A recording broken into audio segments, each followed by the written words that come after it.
Hey guys, good morning here. It's Bob Balian, lead pastor at Bayside Midtown. I'm so glad you're here with me this morning. You know, in Bayside, we've been going through the book of 2 Timothy. It's a great book. I love 2 Timothy because it's basically a leadership book with a bunch of leadership tips in it.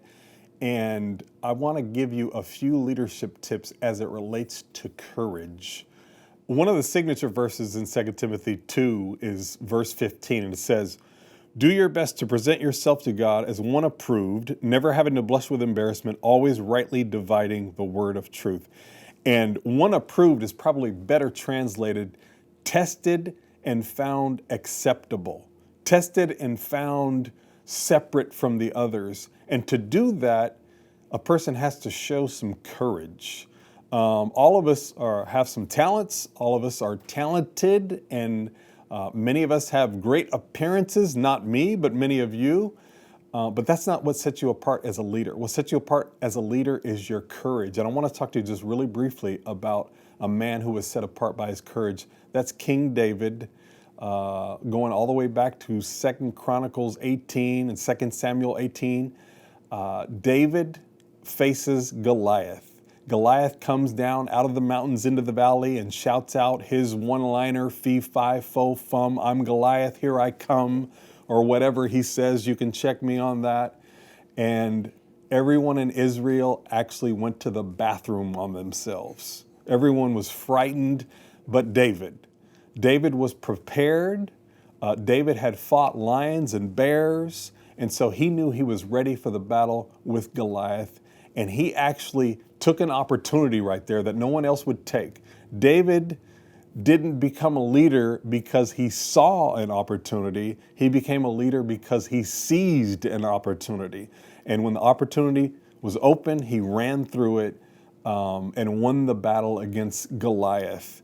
For example, we don't know who the first person was who wanted to put a computer or a laptop on every single desk in every single home. We have no idea, but we know who the first people were to do it.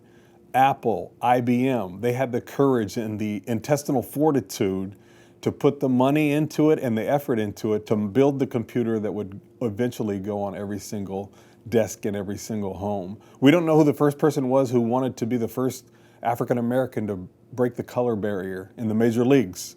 We have no idea who the first person that wanted to do that was, but we know the first person who did it was and showed the courage to do it was Jackie Robinson.